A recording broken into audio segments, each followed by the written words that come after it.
your name, I keep on moving forward, always getting closer, I march until it's over. Hello, friends and allies, and welcome to the next episode in the series Zero to Soul miniseries. And today we're visiting the hyenas in Darashia. Here you need no quest access, but the monsters deal both death and earth damage, and they are weak to ice. So therefore we're putting on our Cobra Axe, and we're also having I had an dwarven armor left from the times when I used to hunt falcons with the earth protection, and I imbued the shield with death to gain some extra protection. And as always, I also had some imbues on my weapon and helmet, and the red plasma to increase our damage. So when hunting this area, we were gaining 3 KK experience and hour on 150%, and to finish the charm here will take around 3 hours. And remember that I have a lot of imbues for protection because these monsters hit rather hard. So I try to avoid 8-boxing at any sort when it comes to this spawn, and you will just simply run in circles when it comes to hunting this area. And I will not recommend to go here before you have a good ice weapon as a knight.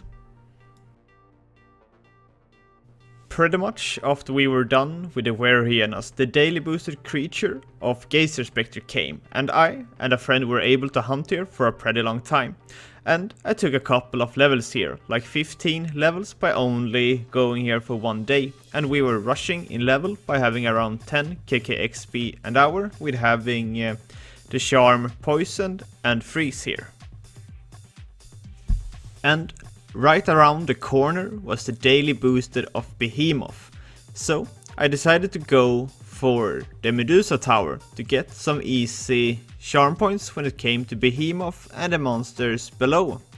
And therefore I bought I put in 5 cards to get some damage prey on the Behemoth and hunt the tower, and primarily focus on the Behemoth floor and upstairs when I had the experience boost on. Otherwise I was focusing downstairs because I really want to rush in levels. I really badly want 400 to get my new axe, but at 300 we will also have a nice boost of getting the Falcon battle axe. So the objective is to get at 300 as quick as possible. The Medusa tower was actually pretty good once it was daily boosted of Behemoth, because you need a little bit quicker spawn to be able to hunt only on the highest floors.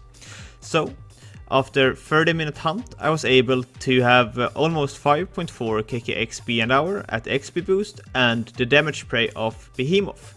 The funny part about this spawn is that you are going to be weapon swapping a little bit as well, and you need to hold the Exeta as well. On the higher floor you are going to focus on fire damage, therefore I decided to put on the Phantasmal Axe. But while you are on the Behemoth floor, the Cobra Axe is the better option with some extra ice damage. And since it was, as I said, daily boosted of Behemoth, the primarily focus was the Behemoth floor. After the hunt I also found a friend to go for the Nightmare Islands. Here we were going with my EK with no charms, but it was having the praise of damage and XP, and I was hunting on 225.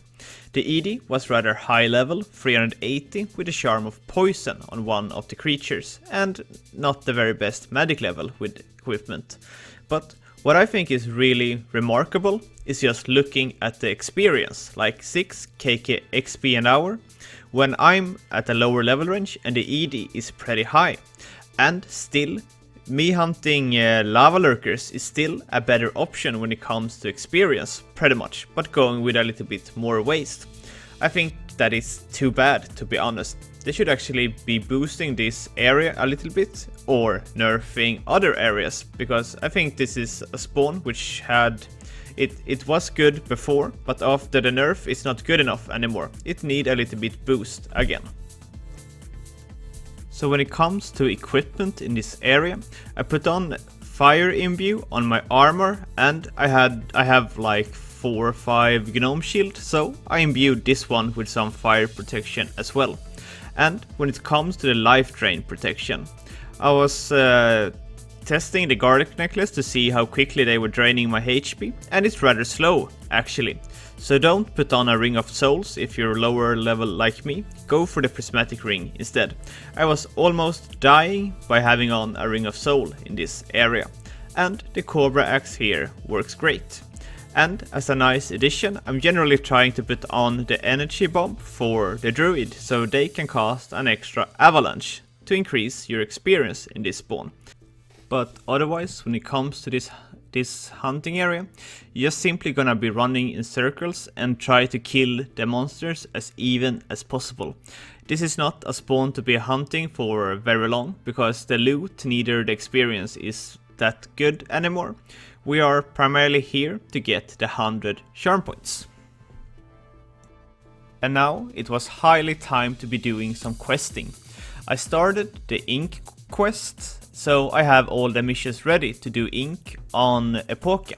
I also done the Children of the Revolution, the Ape City, access to Ramoa. I did some part of the Wrath of the Emperor and the New Frontier, because I realized the Lightbearer event was around the corner, and I needed access from the Ape City quest and Ramoa. So it was a good opportunity to start the quest, so I didn't need to do them during the Lightbearer event. And the Lightbearer event has started, and here you're gonna gain 360 easy charm points. So now, after buying freeze, I have around 1400 charm points after the Lightbearer event. And I was rushing it to do it as quick as possible, because this is one of the easiest charms you can possibly do to be running to 10 different areas, where you needed to do some access areas quest, but not very much, just a few quests. So once you've been in Jalahar, you have a lot of places to visit all around Tibia. You're pretty much just gonna say hi, yes, and then hi mission in Jalahar to get the torch to be able to catch fire to the torch. And here we're gonna be visiting Formorgar Glacier, Plain of Havoc, Forbidden Land, Vakatra, Ramoa, Hero Cave, Drefia, Hellgate, Tarpit Tomb, and the Medican Quarter. And it's pretty much just 5 of each in each area. Some give 50 charm points and other give 30 charm points. And be noting that some of the monsters are immune to poison damage, for instance. So if you want to share these charms with your friends or with any other, please bring some bombs so you're able to share the monster. It makes it quicker for everyone, and I think more people will be happy if you're able to share it, so people do not need to stay any longer than necessary. So poison bombs, energy bombs, fire bombs is the way to go. And finally we are at the last spot. This has taken us 1 hour and 15 minutes pretty much. And you see the monster to the left, which I have finished. This is very good value for the time it takes to be charm hunting, so try to do this as quick as possible, because it's a risk you will be losing the event and the monsters disappears. So in today's episode we're taking a lot of levels, from the level 227 to 268. We have done a lot of questing to progress our character. We have been focusing on the daily boosted creature of Geyser Spectre, demons, which I didn't show, but I made other videos about it, saying that I go for demons, and I also went for the behemoth. I've been duo hunting in both Geyser Spectres and Nightmare Island. I really like duo hunting because you make the charms quicker. And we also have gained 1400 charm points. And we're closer to low blow again. And we're doing the Lightbearer event for 360 charm points. And as you probably noticed when it comes to equipment, if you haven't seen my Ghost chestplate video, I highly recommend to watch it, because I treat the gnome shield in a similar sense. I want 5-6 of them and imbue them with different defenses to be going in different areas. And I've been popping off more experience boost and prey because I really badly want the Falcon Battle Axe at 300 and the new axe at 400. So thank you guys very much for watching. I hope you liked the video and subscribe. See you guys in the next video.